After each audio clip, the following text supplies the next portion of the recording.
All right, folks, I think it's time we kicked off. We're using our usual Friends of the Earth time, so we're a few minutes late. Standard practice around here, but thank you very much for coming. I'm Tom. I work in the digital transformation team. Welcome and thank you for coming to our lunchtime talk. I've got a few things on a piece of paper I need to run through, my obligatory list, so bear with me. We've definitely got some people who aren't staff and volunteers at Friends of the Earth in the building today. So for those of you who are staff and volunteers at Friends of the Earth, please be on your best behaviour, and welcome everybody who's come in from the outside to join us. Just a quick word of warning, we're recording this session and we'll put it up as a YouTube video, so I'll share links around things like the ECF list and the Digital Charities Forum at a later date, but hopefully if you've got colleagues or friends who might want to watch it on catch up, it will be available. This is I've lost track, I think it's the fourth in a series of talks. Thank you, Martin. It's part of our transformation work here at Friends of the Earth about essentially bringing digital to the forefront within the organisation, and we've got another talk coming up in a couple of weeks, but I'll come back to that at the end of the talk. I'm delighted to welcome Laura Robertson, who's going to talk to us about social media strategies. She's one half of a digital consultancy called Contentious. I'll let her explain a little bit more about who she is and what she does in a minute. But the first thing I want to do is just do what I did. I forgot to do this last time, and I thought it was good fun. So people who are joining us on Skype, there's a whole bunch of people. For those of you in the room, there's a bunch of people who are joining remotely who you can't see. I just thought it'd be nice to say hello to each other. We did this a couple of times ago. So people who are joining on Skype, can you come off mute and say hello, please? Hello. Hello. Hello. Hello. There you go. I'm not sure this works back, but people in the room, could you say hello back? And I'm not sure if they hear, but it's worth a try. It makes me smile anyway. I'm going to hand over to you, Laura. Thank you. Off you go. You need to go fairly close to it. Fairly close. Hi everyone. Can you all hear me okay? So yeah, my name's Laura. I'm from Contentious and I'm a content strategist. So we work with organisations, mostly charities, to help them make the most of digital and content possibilities. So today I would like to talk to you about why there's no such thing as a social media campaign. I'm going to talk a bit about content strategy, and then I'm going to tell you about a campaign I worked on called Proud of Aid. In campaigning, a brilliant concept is important. Framing, coming up with a narrative that appeals to the target and the activists, is also key.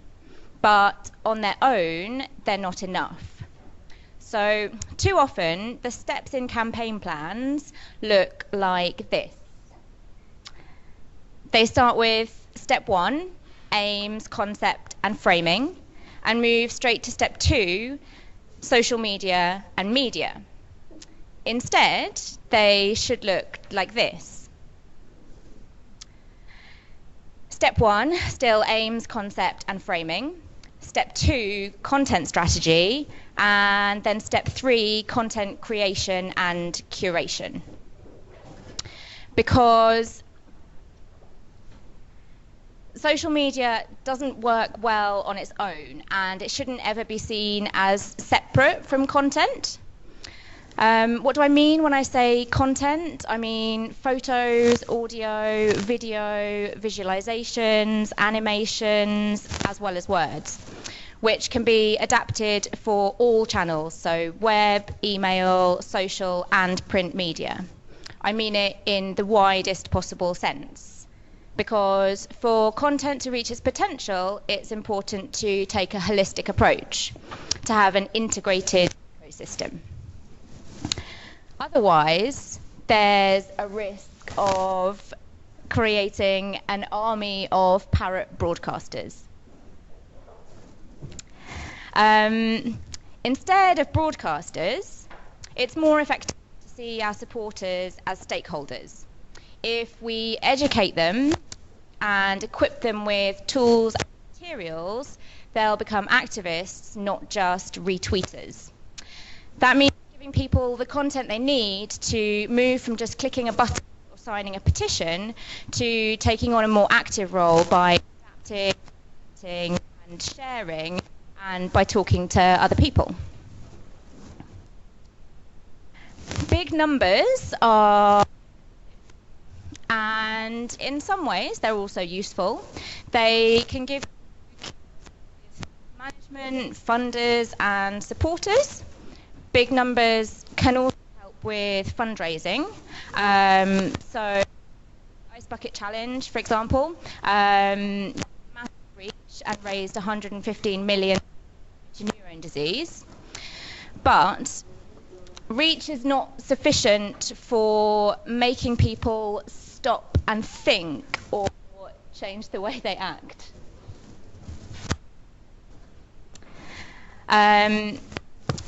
To change the world, we need to focus on depth of engagement. Oh no. Your mic's cutting out. Sorry folks, if you can hear us, the mic's cutting out. Let's figure it out.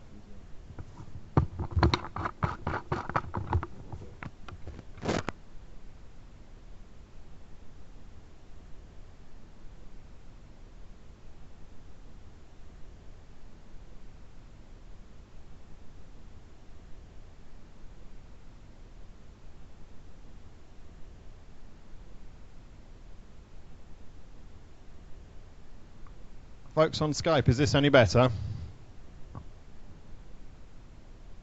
I can't read your messages, unfortunately, so you'll have to come off mute. And That's better, Tom. Yeah, that's, Thank you. that sounds great. Yes, it's better, Tom. Thank you.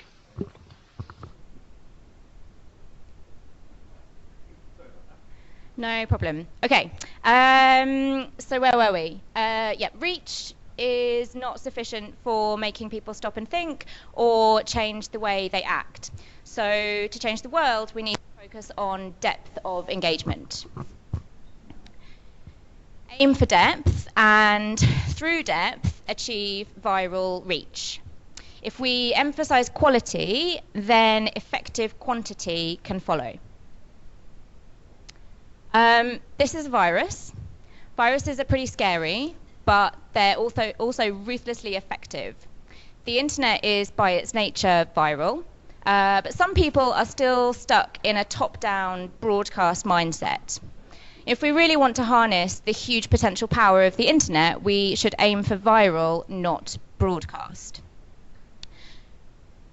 People say you can't guarantee something going viral, but we can create the conditions to encourage viral spread, and not just superficial spread. Superficial spread might be easier to achieve and might get bigger reach, but is unlikely to actually change anything. The internet is a loud, busy place. Lots of brands and organizations are constantly trying to get our attention. Imagine a message from a campaign retweeted by a friend. Now imagine a message genuinely by and from a friend about a campaign. There's a difference, right? If your messages come from real people, they are more likely to get noticed. They're also much more likely to get others interested and involved. Effective viral spread is deep and engaged. And for that, we need the strategic integrated ecosystem of content. So in this image, the content should be our boardwalk. We should use it to create a community of advocates who feed into the campaign as well as taking from it and are connected to each other via the content.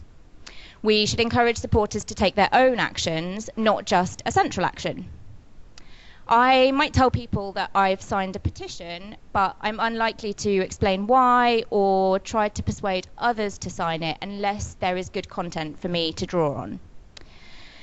This deeper engagement will encourage the viral spread of the message in a non-superficial way. Using content in this way to build a community encourages more meaningful, more substantial action. Open, unbranded content facilitates engagement. So loosening brand ties and using the local and the personal enhances people's sense of ownership, and giving people options and making content adaptable means it's easy for them to personalize and engage more deeply. So the campaign message, not the brand, is what really matters. And we should try to build effective coalitions of different perspectives within our frame. So providing the frame, the messaging and the substance, but encouraging people to bring their own context and experiences is the way to build a movement. So a nice example of this was the Women's March at the weekend. Social media was full of images of homemade banners and people's own slogans. And what branding there was encouraged the use of people's personal perspectives. Okay, so I'm going to talk about an example now of how we did this in the real world with a small but effective campaign. Proud of Aid was a coalition campaign coordinated by my colleague Julius and I when we worked together at Bond. So in spring 2016, the Mail on Sunday saw an opportunity to build public support and Tory momentum towards dropping the ring fencing of the UK aid budget. And this culminated in an anti-aid petition, more than 250,000 signatures, and a Westminster debate. Proud of Aid was our response. Pride as a frame worked nicely because it took an existing concept and reframed it in an unexpected way. Taking a typically right-wing concept and appropriating it worked well because it used a value that was a natural fit for Tory MPs who were a key target of the campaign, and it made it harder for the anti-aid lobby to combat the messaging.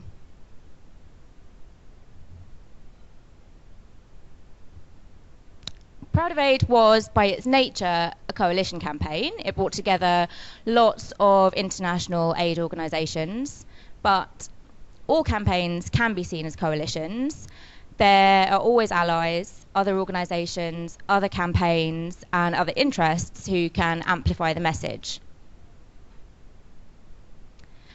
The other thing that made Proud of Aid successful was not spiders, but having content at its heart. Thanks, Tom. I'm going to talk a bit about this now. We were originally asked to build a social media toolkit for the campaign. What we did instead was to build a hub of aid content. We created some graphics and we curated the best articles, infographics, arguments, stats, videos, open source images, a whole range of media. This was great. People were happy for their content to be used. They were pleased to be held up as a good example. And also, by citing their content, we were also bringing them into the campaign community. So the hub was the toolkit, or a sort of tool shed, really, actually. We made it as free of branding as possible, and we invited people to find and add their reasons for being proud of aid and to share them. There's a look at the hub. On the day of the parliamentary debate, Proud of Aid trended all day in the top 5 in the UK, with more than 5,000 tweets from more than 4,000 people. It was cited multiple times in the debate, and pride in the UK's aid was the dominant theme of the discussion.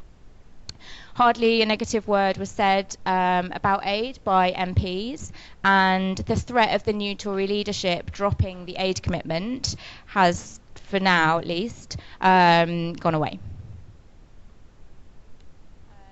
So the core of the campaign's success was having a good frame and then developing and using a content strategy to facilitate engagement within that frame. People and organisations came, they took the content, adapted it, spoke about aid in their own voices, using their own experiences, tied to a network of solid evidence. But we took the frame and the aims and then thought about how people were going to engage and provided them with the means to do that. So when we facilitate intellectual and emotional engagement, we encourage action. And using content strategically moves us beyond clicktivism to something more substantial and therefore more effective. So because we're at Friends of the Earth, I brought you some bees.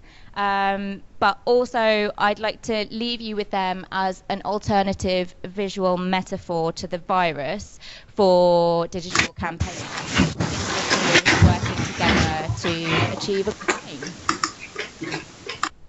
Thanks very much.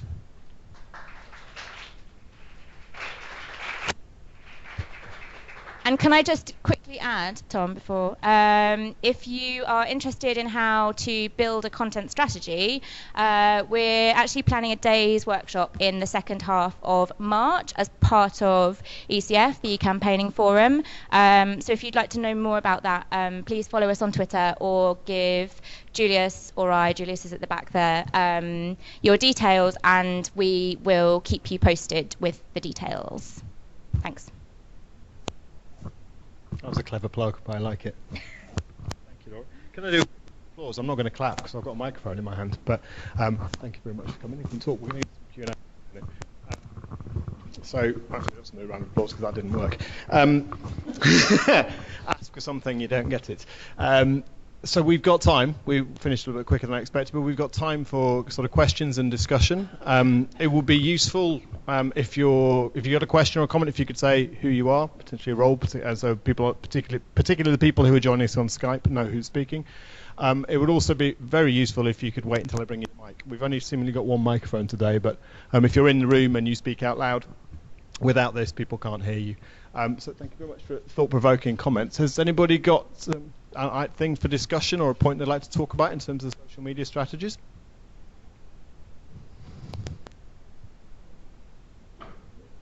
I thought for a second there was going to be deafening silence and nothing. I'm Doug. I'm volunteer comms lead for Rewilding Britain. This isn't really a question, it's asking you to elaborate on something, if you could.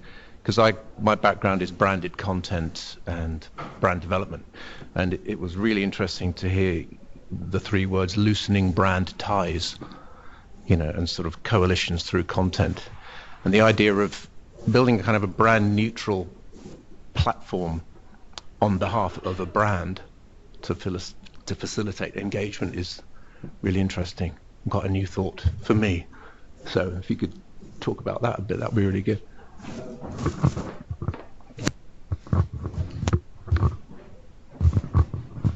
Thanks, Doug. Yeah, so I think the thinking behind that, in particularly with the Proud of Aid example, which was very much a coalition campaign, and we knew that if we were going to be successful, we really needed lots of organisations to get on board with it. And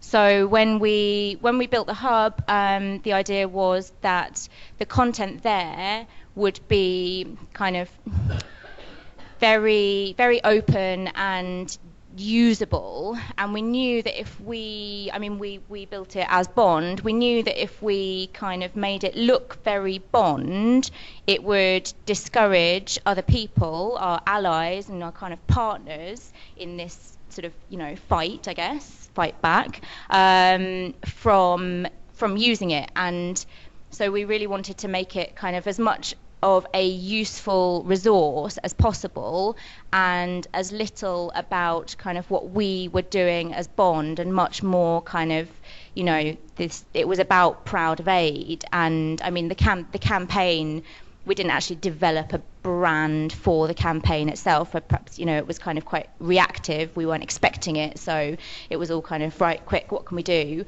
So I think that that was why we did it like that, and it worked really nicely. We found that not only because there was not a lot of branding did it mean that people were very happy kind of to contribute their things and say, yeah, absolutely, you can publish this and, link back to us. It meant that people really used it as well, so when there were graphics and things that even we'd created, because they were because they didn't look Bond, there was much more kind of willingness for people to share that on their own channels with their supporters, and that was really key for us, because we needed the kind of the coalition to be kind of spreading those messages, and kind of being sort of coherent about the messaging, and kind of less worried about who was doing it, and much more about kind of actually. Yeah, I think that's the thing I said about the campaign messaging being what really matters in that example is true. But yeah, difficult to do sometimes. I can imagine, lots of tricky internal conversations with marketing teams. And what do you mean? Do you mean it can't be in our colours? Makes me think what the conversations I've had in years gone by in Friends of the Earth in terms of our brand about not using particular colours or using different logos, or when our local group network takes certain elements of a brand and just runs with it. Some of them kind of still use the old style logo. I think we refreshed our logo quite a few years ago, but some of our local group network who don't necessarily think in the same sense of marketing and brands will just carry on using what they've been using for the past 10 years, and in some ways we would consider them off brand, but in their eyes they're just doing I think that's a really interesting point, because there are two things that can happen. There's the kind of distortion or the sort of butchery of your brand, which can be quite damaging, whereas if you start from a point where actually the branding is very light or not there at all, then it's kind of I think, so I completely agree. I've had those kind of,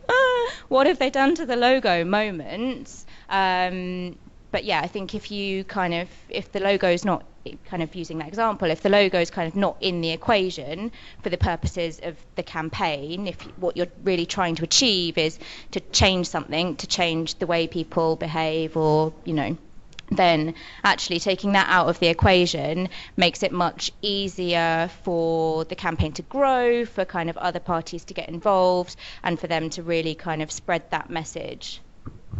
But I agree. I mean, it's not good when people take your beautiful brand and do bad things to it. I'll confess I'm not necessarily wedded to brand, which is the reason I'm not on the brand project in Friends of the Earth. This is probably a good thing. Folks on Skype, I can't see your messages, but have any of you got any points or questions you'd like to raise?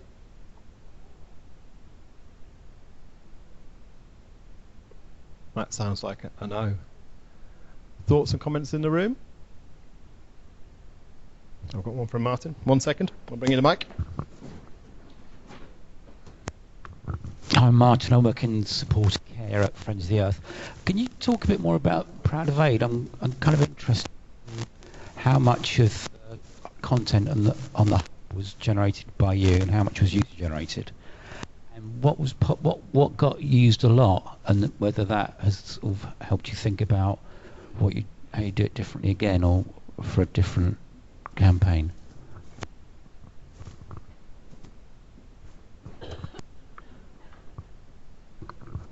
Thanks, Martin.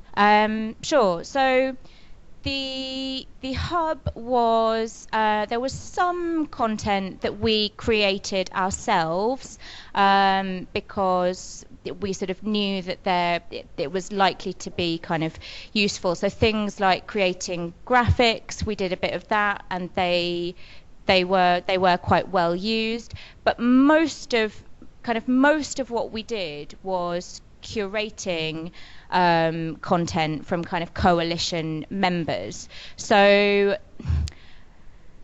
there wasn't really kind of user generated content in that way, although there were kind of lots of personal stories, but it was most of it kind of came from sort of coalition kind of the organisations that made up the coalition, who shared with us their best blog posts, their best case studies, their best examples of, because they were international aid organisations, who are kind of doing all of this great work around the world. They were kind of very keen to sort of join the fight to defend it, and they have got all of this really rich, really engaging content, which is kind of where they've changed people's lives, and the effect that kind of the money that the UK spends on aid, where it goes, and the difference that makes.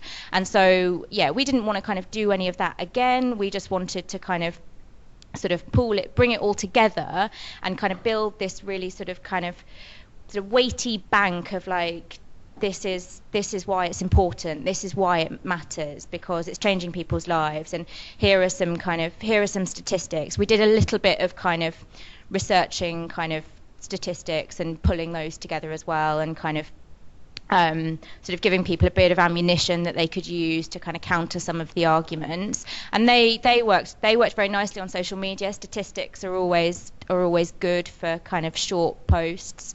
But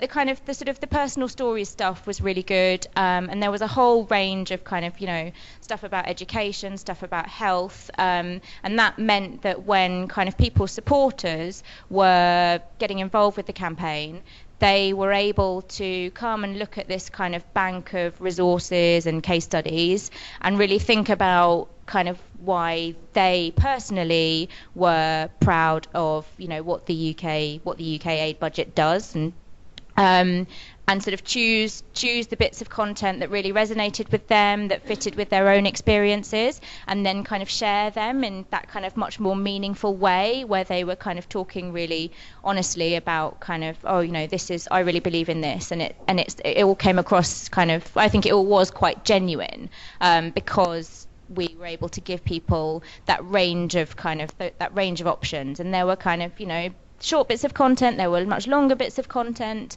so there were kind of various entry points, and kind of we sort of built a sort of nice bank that people could engage with in a way that kind of made sense to them. Does that answer your question? Just going to go to the back of the room.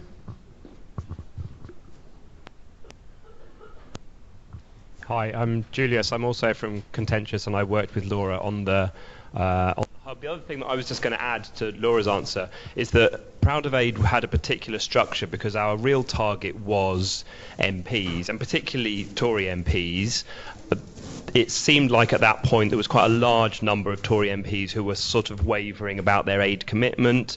There'd been this movement where the Tories had picked aid as a particular topic and said, look, everyone sees us as the nasty party, but we're going to pick aid, and that's going to make people think that actually we're nice and cuddly after all.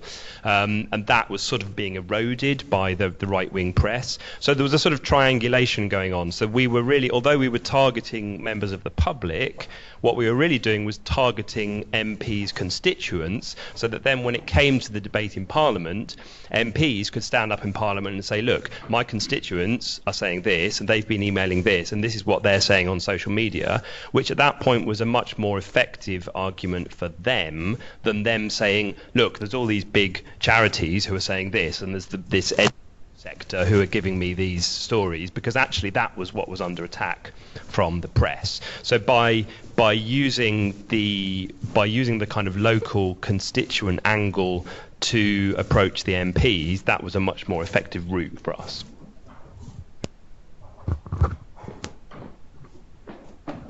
I'm split. I'll come back to you. I'll go with Adela first. Thank you, Chris. Hello, I'm Adela. I'm head of communications at Friends of the Earth. I wondered if you could talk a little bit about how to measure impact. So what were the signs of success with that campaign? How did you measure it? Because you mentioned vanity metrics.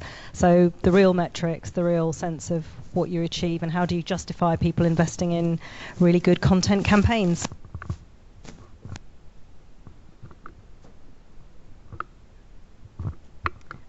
That's a really good question, and I'm not sure there's a particularly easy answer, but with Proud of Aid, I think for us, our kind of those things that I mentioned, our sort of measures of success were the fact that the campaign was, had this really great crossover into the real world. Kind of MPs were citing the campaign, and yeah, I mean, there really was kind of very little kind of negative discussion on kind of during the debate, and so that for us was what we were trying to achieve, and we managed to do that, and yeah. But I think that with Proud of Aid, I think it was definitely the sort of the more qualitative stuff, looking at kind of, I mean, seeing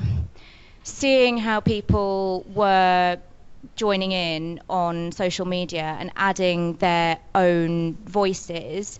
And so, I mean, that stat that I gave you, there were kind of 5,000 tweets on the day, from 4,000 people. That's not a particularly big number actually in Twitter terms, and that's kind of all well and good, but actually having read a lot of those messages and seeing how kind of people were obviously speaking with their own voice, it wasn't just 5,000 retweets of kind of a central message coming from, X big charity.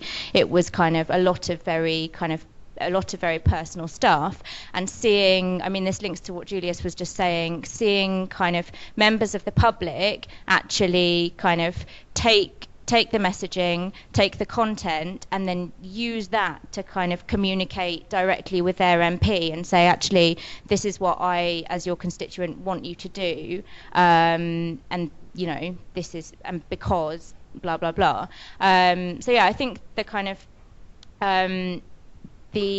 that kind of gathering that stuff kind of together, and sort of, it's not what people are used to seeing maybe in terms of kind of impact reports, but I think it can be really powerful kind of getting some of that qualitative stuff together and saying, look, actually these MPs from the beginning, they were not sure what they were going to do, and by the end they stood up and spoke really positively in favour of our course on the day of the debate. That stuff can actually be, even though it's a bit different to how people often do things, can be really powerful.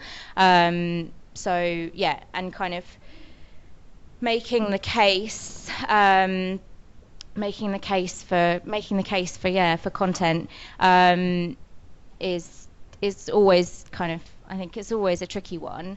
But yeah, there are lots of good examples out there, kind of success stories, and kind of when you sort of start looking and you see people really changing their minds because they've kind of had that deeper engagement. That's I think that's quite a powerful argument if you can kind of frame that right.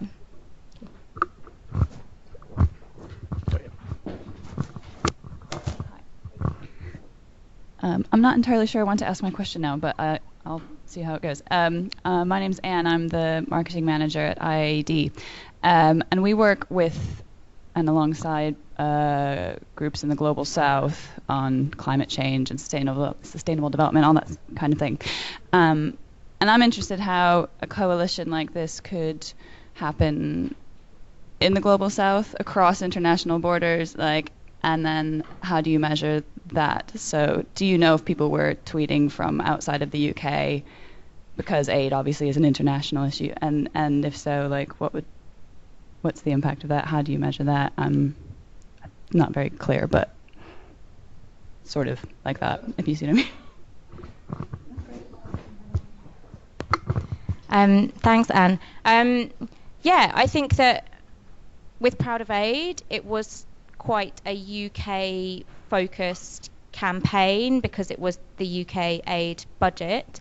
But I think there were people joining in from kind of other parts of the world. Were there, Julius? Yes? Some? A bit? We deliberately didn't. There was a move at the beginning to have the hashtag about UK aid. We deliberately argued against that, so we didn't want to be to UK. I can, yeah, sorry. Julius was just adding, yeah, that when we were thinking about what the hashtag should be for the campaign, because we wanted it to be as kind of as broad as possible, we did it, but there was a suggestion at one stage that it should be proud of UK aid, and we decided that having the UK in there actually was kind of neither here nor there and was not going to help us. So yeah, kind of just again kind of thinking about how people were going to engage and making it as really making it an open invitation, and yeah, trying to get as many people as possible on board, because yeah, it is a global issue.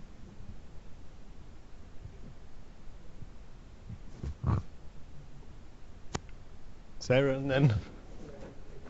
thank you. Sorry, I missed you. Hi. I know kind of the main thing with content is always...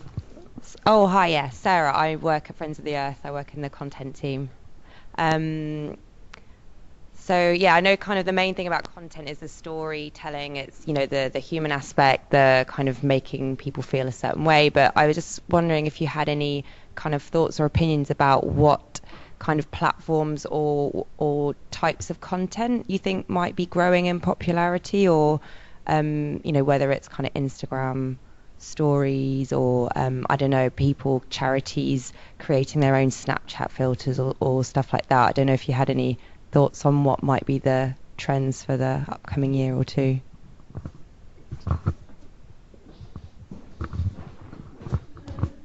You're on the spot. Thanks. I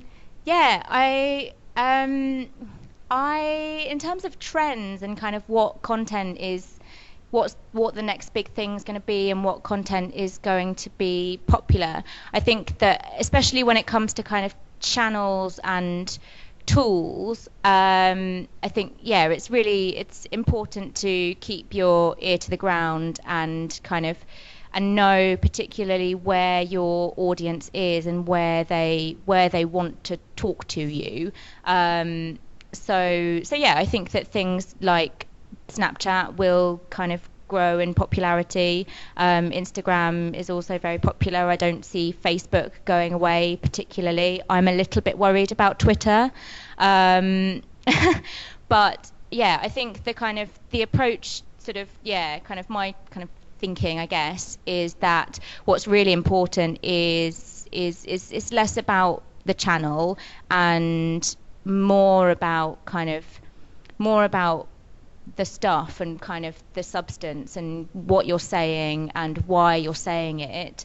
So I think that that's kind of would always be my starting point, is actually what is it that we need to communicate? Why do we need to communicate that? And therefore, I kind of would almost sort of create the content first, and then start to think about, right, okay, now how can I adapt this for various channels? Okay, obviously doesn't belong here, but yeah, I can see a place for some of it or all of it on this channel because it's aimed at this particular audience. So yeah, that kind of sort of create once, publish everywhere mentality, where you start by thinking about what you're going to say, and then kind of once you've sort of created the content in sort of some form, then you start to think about, okay, what's the best kind of strategy for kind of getting this to sort of reach its intended audience. I hope that's helpful.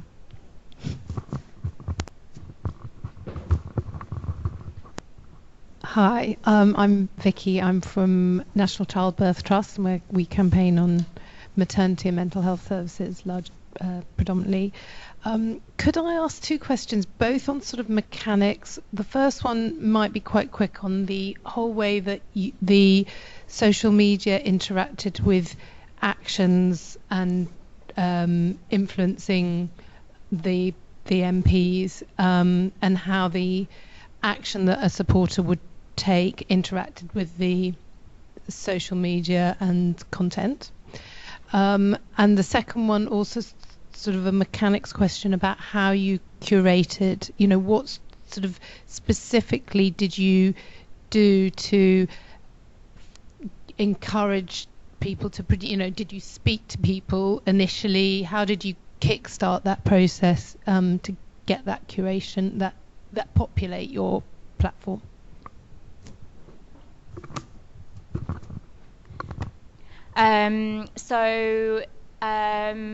I'll start with the curation. I suppose we were in a good position in a way because Bond is a membership organisation, so we had contacts already within those sort of coalition organisations, and we actually set up we had a Slack channel. So we invited the kind of communications and digital leads from all of the different organisations into our Slack team, and set up a channel for kind of discussing the campaign, and that was just a really easy way kind of to ask for things, but also to find out what people's plans were, what they were doing, if they kind of needed support from other people, but also to kind of say, brilliant, great, when you've got that, please share it with us, and we'll take a look at it, and if we can add it to the hub, then we will. So that was kind of the way the sort of communication worked, which was really good. And then we just put in quite a lot of kind of, I guess, sort of editorial time in terms of kind of looking at all of the content that people were sending us. And we got a whole mixture of stuff. So it sort of went through a kind of quality check type process in a way, where we would kind of look at it critically and see whether or not it was going to fit with whether it really fit with the campaign messaging, but also if it was genuinely kind of going to be useful for supporters and other people, and if the answer to those questions was yes, then we added it to the hub with a link back to the original content, a sort of a hat tip to the organisation who created it. So that process sort of, and it got smoother, I think, as we went along, and it gained momentum as well. So kind of at the beginning there was a bit of a kind of slow trickle of kind of people saying, oh yeah, I've got this case study that you can have, or oh, I've got this thing I'd like to add, and actually as soon as there was kind of a bit of content was there, we made the hub live quite quickly and without very much content on it, and once people could see it and they could see that other organisations were joining in, then that really encouraged them as well to kind of send their stuff, and then it kind of snowballed, and we kind of actually in the end were a bit kind of flooded with stuff, but yeah, so we got to the point where we had to start saying, really sorry, actually we're not going to be able to add all of this, we'll put as much of the best bits as we can, and and that was okay, because actually kind of people were doing it because kind of for the good of the campaign. That was really what it was about. Again, it wasn't really a branding exercise, and we did do a little bit of kind of tried to be diplomatic about it and make sure that kind of, we were being sort of fair to the kind of different people within the coalition, and sort of, be representative as well as kind of make sure we were publishing stuff that was really useful. So that was kind of, it was a big job, but yeah, it was quite a kind of, we were lucky in that people were very willing to share things, so we had that really lovely problem of like, oh my goodness, we've got too much content, what do we do? So that was that. And then in terms of actions that people, kind of supporters, were taking and how they linked up to it, so I mean, a lot of the actions were kind of social media activity, because a lot of people were targeting their MPs via Twitter and Facebook. So that might have been kind of composing a message about why they personally were proud of AID, and then actually sending it to their MP, but also through email. And then there were kind of some sort of more kind of sort of physical actions. So sort of local groups were getting together for kind of photo opportunities, and we had kind of little posters that people, a bit like the Women's March ones actually, where people could fill in what kind of, you know, they had the hashtag and people could fill in why they were proud of AID, take a photo of themselves, and then share that on social media and kind of tag their MP saying, hey, pay attention to me. So that was, it was a mixture of, there was quite a lot of kind of online actions, and then there was some where people were kind of actually getting together in the real world and doing kind of bigger photo stunts and things like that, and then adding the content that came out of those kind of meetings into the campaign as well, into the sort of digital campaign. Thank you very much. I couldn't see your hand. There we go. Hi, I'm Melise. I'm from Global Justice Now, and I work in fundraising and communications. So in terms of action, I was wondering whether you had any fundraising asks in your content bank, or whether you think there's possibilities for that working in there, or you should completely leave it out.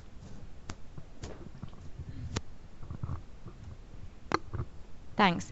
Yeah, I don't have lots of experience with kind of fundraising in particular, but I would definitely say there is a place for it, and there isn't a need to leave it out. I think that you have to be kind of sort of sensitive, I guess maybe is the word, or kind of empathetic. You know, if you have some content and you really want people to engage with it, you don't want to be interrupting them every kind of 20 seconds to say, now give us some money. But I think there are definitely ways of integrating that work really effectively, and kind of, I think that good content is a really good way to fundraise.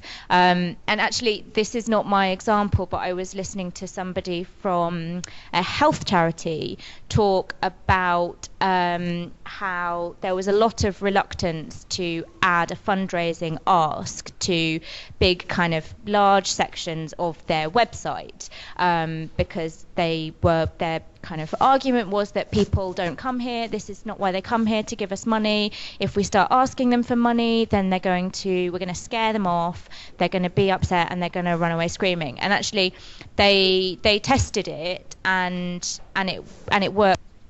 Really well, and they did it in a way that, and I think I've seen lots of people do it, which is kind of maybe even like The Guardian, kind of like asking for money all the time now, but they do it in a way which is kind of, if you appreciate this and you appreciate what we're doing and you like content, actually it would be great if you could support us, because we can't do this, we can't do this life-changing work, or we can't do this kind of really important journalism without your support. And I think that actually people are having quite a lot of success with that these days, as long as it's kind of, not like covered in kind of huge big red buttons saying, donate now. We haven't got any pages like that. Big orange buttons, yeah, there's a difference. Folks, we've got a few minutes left if there's any more questions. Anyone on link got a comment or a question? I feel like I've ignored you, but it seems like you're ignoring me, so it's a reciprocal relationship. That'll be a no. All right. Any more thoughts or comments in the room? Otherwise we can wrap slightly early. Okay, I'm going to try again. Can we have a round of applause for Laura, please?